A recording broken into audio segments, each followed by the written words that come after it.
Hello students. Presently हम 8th unit study कर रहे हैं, that is atom and nuclei. और आज हम पढ़ेंगे bore atomic model and limitations. तो देखिए, टॉपिक है that is bore atomic model and limitations. That is bourse atomic model.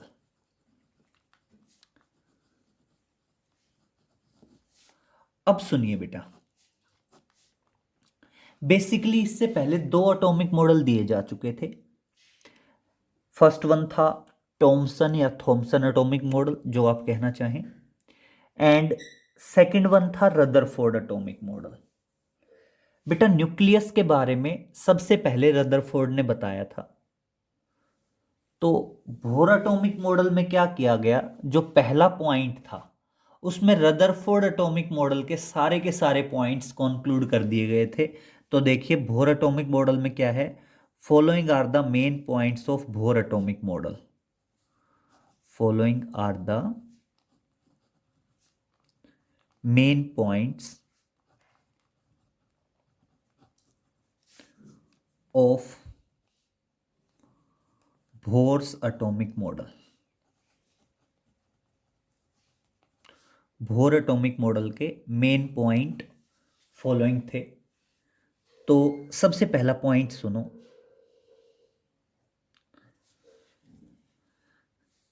बेटा, जो रदरफोर्ड के पॉइंट थे वही सारे के सारे पॉइंट कंपाइल करके बोर ने अपना पहला पॉइंट दिया। उसने क्या कहा, atom having a tiny central core. Atom having a tiny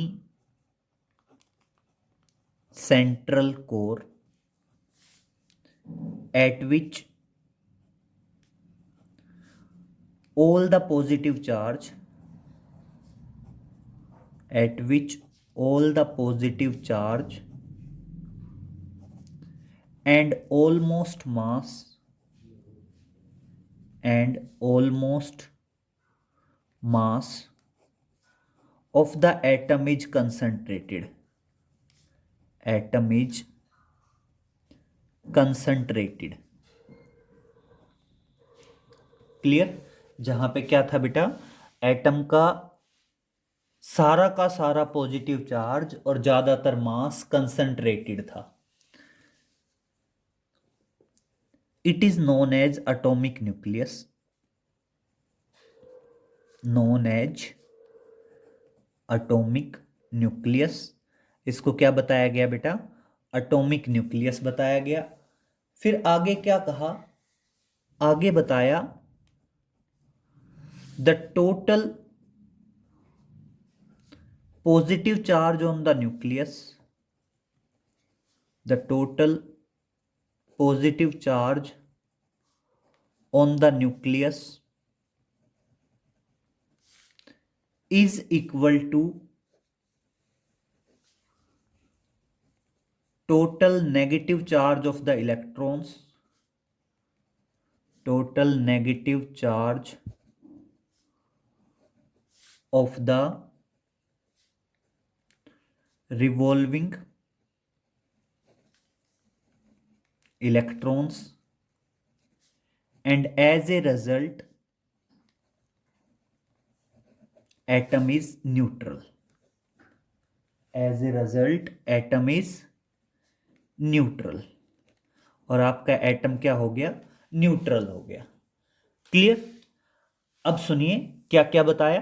पहला बताया कि एटम के अंदर एक टाइनी सेंट्रल कोर है जहां पे सारा का सारा पॉजिटिव चार्ज और ज्यादातर मास कंसंट्रेटेड होता है, इसे एटॉमिक न्यूक्लियस कहते हैं। न्यूक्लियस पे उतना ही पॉजिटिव चार्ज है जितना रिवॉल्विंग इलेक्ट्रॉन पे नेगेटिव चार्ज, और इसलिए एटम क्या है, न्यूट्रल है। फिर क्या है, the electrons revolve around the nucleus. The electrons revolve around the nucleus and required centripetal force is obtained. and required centripetal force and required centripetal force is obtained from the electrostatic force from the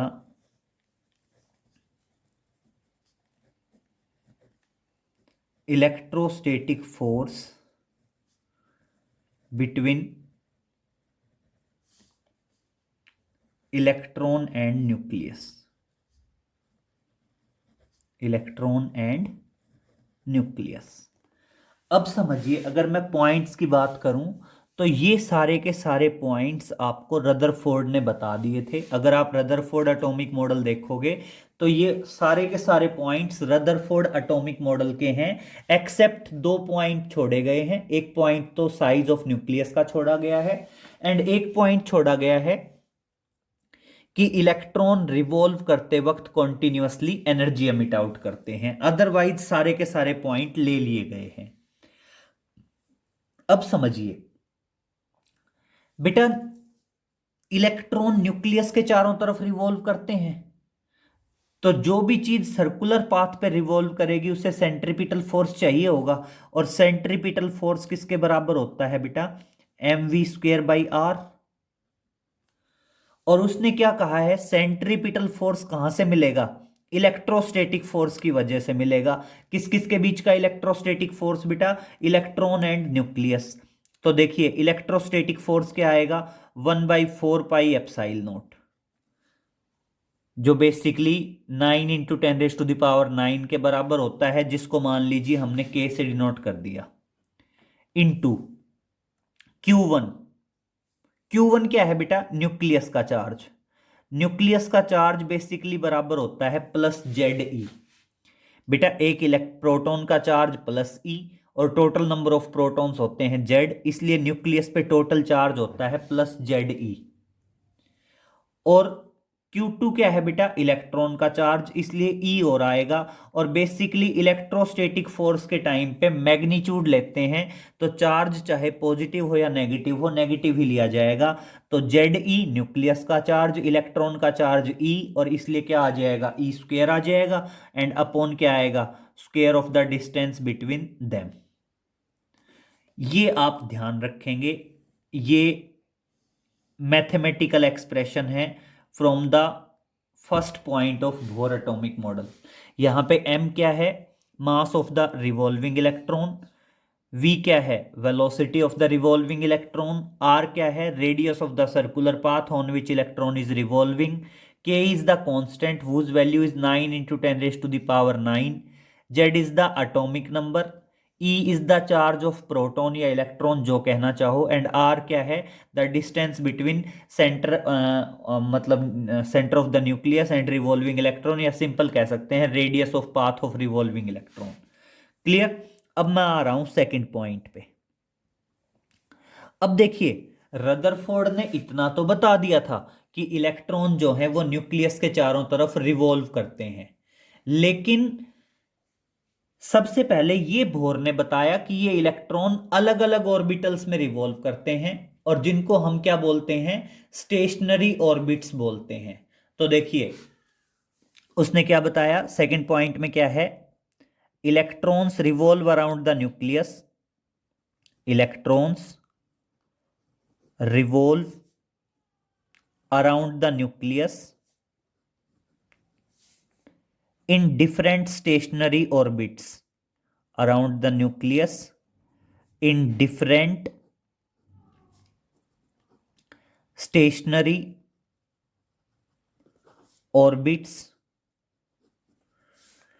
which are known as different stationary orbits। तो देखो क्या है, electron जो हैं revolve करते हैं around the nucleus in different stationary orbits, and in these orbits the angular momentum of revolving electron. बेटा ये देखिए, सबसे पहली बात तो ये क्लियर हो गया कि इलेक्ट्रॉन जो है revolve around the nucleus in different stationary orbits. And these are या which are non radiating orbits. ये अपने आप में क्या है, डिस्क्रीट हैं एंड नॉन रेडिएटिंग ऑर्बिट्स हैं, which are discrete non radiating orbits. Discrete का मतलब क्या है, अलग अलग एनर्जी लेवल पे हैं, which are discrete non radiating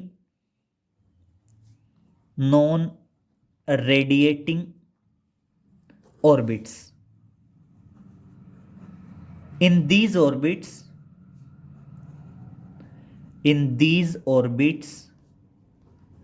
the angular momentum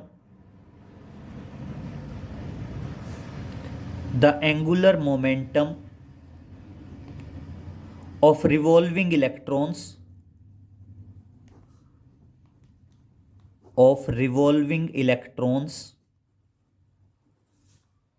is equal to nh upon 2 pi. जो रिवॉल्विंग इलेक्ट्रॉन्स हैं उनका angular momentum nh upon 2 pi होगा, where n is equal to 1 2 3 4। और ये किसको रिप्रेजेंट करेगा बेटा, ऑर्बिट्स को। अगर इलेक्ट्रॉन फर्स्ट ऑर्बिट में रिवॉल्व कर रहा है तो n की वैल्यू 1, सेकंड ऑर्बिट में रिवॉल्व कर रहा है तो n की वैल्यू 2 एंड सो ऑन। और देखिए इस तरह से क्या आ गया, एंगुलर मोमेंटम। एंगुलर मोमेंटम को जनरली किससे लिखते हैं, mvr से। और एंगुलर मोमेंटम किसके बराबर है बेटा, nh अपॉन 2 पाई। और अब यहां पे सुनिए क्या है, m क्या है, mass of the revolving electron, v क्या है, velocity of the revolving electron, r क्या है, radius of the path on which electron is revolving, h क्या है, that is Planck's constant, value होती है 6.6 इंटू 10⁻⁻34 जूल सेकेंड। पाई की वैल्यू आपको पता ही है 3.14। एंड n क्या है बेटा, नंबर ऑफ ऑर्बिट्स। अगर मान लो इलेक्ट्रॉन फर्स्ट ऑर्बिट में रिवॉल्व कर रहा है, n की वैल्यू 1, सेकंड ऑर्बिट में रिवॉल्व कर रहा है, n की वैल्यू 2 एंड सो ऑन। और इसी तरह आगे तक चलता रहेगा। क्लियर। अब उसके बाद देखिए नेक्स्ट और थर्ड पॉइंट आया बेटा, रदरफोर्ड एटॉमिक मॉडल में बताया गया था कि इलेक्ट्रॉन जो है ना रिवॉल्व करते वक्त कॉन्टिन्यूअसली एनर्जी एमिट आउट करेगा। क्या करेगा, कॉन्टिन्यूअसली एनर्जी एमिट आउट करेगा। लेकिन बोर एटॉमिक मॉडल में बता दिया गया कि electron continuously energy emit out नहीं करेगा। ये सिर्फ तभी एनर्जी एमिट आउट करेगा जब वो किसी एक ऑर्बिटल से दूसरे ऑर्बिटल में जंप करेगा। और उसने बताया अगर इनर से आउटर में जंप करेगा तब तो उसको एनर्जी सप्लाई करनी पड़ेगी, वो एनर्जी को एब्जॉर्व करेगा। और जब वो आउटर से इनर में आएगा तब वो क्या करेगा, एनर्जी रेडिएट करेगा। क्लियर। तो उसने क्या कहा, इलेक्ट्रॉन्स अमिटेड आउट या एब्जॉर्व, ध्यान रखना, electrons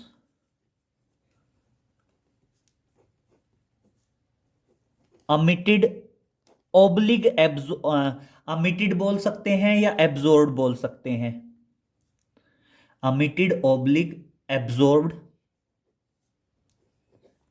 energy only when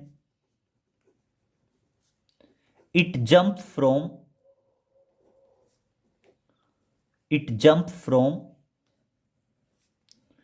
one orbit to other orbit। अब ये समझिए बेटा, मैंने अमिटेड ओब्लिग एब्जॉर्ब क्यों लिखा। अगर आउटर ऑर्बिट से इनर में आएगा, जैसे मान लीजिए थर्ड से सेकंड में आया या थर्ड से फर्स्ट में आया, तब तो वो एनर्जी अमिटेड आउट करेगा। और अगर इनर से आउटर में जाएगा, जैसे मान लो फर्स्ट से सेकंड में गया या फर्स्ट से थर्ड में गया या थर्ड से सेकंड सेकंड से थर्ड में गया, मतलब आउटर से इनर में आएगा तब तो एनर्जी अमिटेड आउट करेगा। और अगर इनर से आउटर में गया तो वो एनर्जी एब्जॉर्ब करेगा। और बेटा जो एनर्जी अमिटेड आउट होगी वो वेव्स की फॉर्म में होगी। और कितनी होगी, जितनी दोनों ऑर्बिटल्स के बीच में एनर्जी का डिफरेंस है, जितना दोनों ऑर्बिटल्स के बीच में एनर्जी का डिफरेंस है। तो इस तरह से ये जो 3 पॉइंट हैं, इन तीनों पॉइंट्स को बहुत अच्छे से ध्यान रखेंगे। These are the main points of the Bohr atomic model. Clear. अब हम बात करेंगे बेटा बोर एटॉमिक मॉडल की लिमिटेशंस के बारे में। क्लियर। तो जैसे हमने Thomson atomic model and limitations पढ़ी थी, Rutherford atomic model and limitations पढ़ी थी, उसी तरह आ गया बेटा बोर एटॉमिक मॉडल। एंड अब बात करेंगे बोर एटॉमिक मॉडल की लिमिटेशंस के बारे में। तो देखिए नेक्स्ट आता है limitations of Bohr atomic model.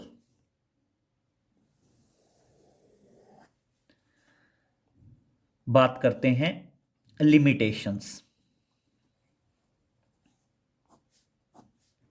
अब सुनिए, सबसे पहली लिमिटेशन है कि जो बोर एटॉमिक मॉडल है वो उसी एटम के लिए एप्लीकेबल होगा जिसका एटॉमिक नंबर या तो 1 हो या लेस देन 1 हो। तो देखिए this is applicable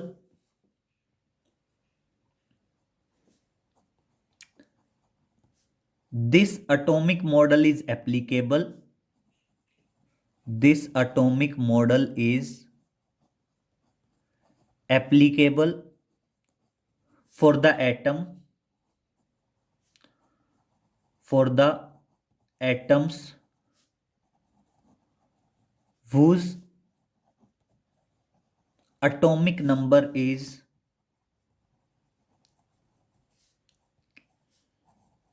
less than equal to 1,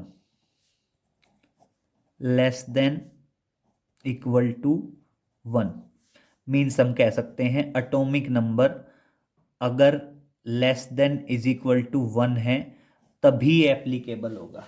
और अब आप पीरियोडिक टेबल को जरा माइंड में रिमाइंड करें। पीरियोडिक टेबल में एटॉमिक नंबर 1 से कम तो किसी का है ही नहीं, और 1 है, 1 भी किसके लिए है, हाइड्रोजन के लिए है। तो इसलिए जो बोर एटॉमिक मॉडल है वो सिर्फ और सिर्फ हाइड्रोजन के लिए एप्लीकेबल है। और इसलिए आप जहां कहीं भी पढ़ेंगे ना वहां आपको यही लिखा हुआ मिलेगा कि bore atomic model for hydrogen atom.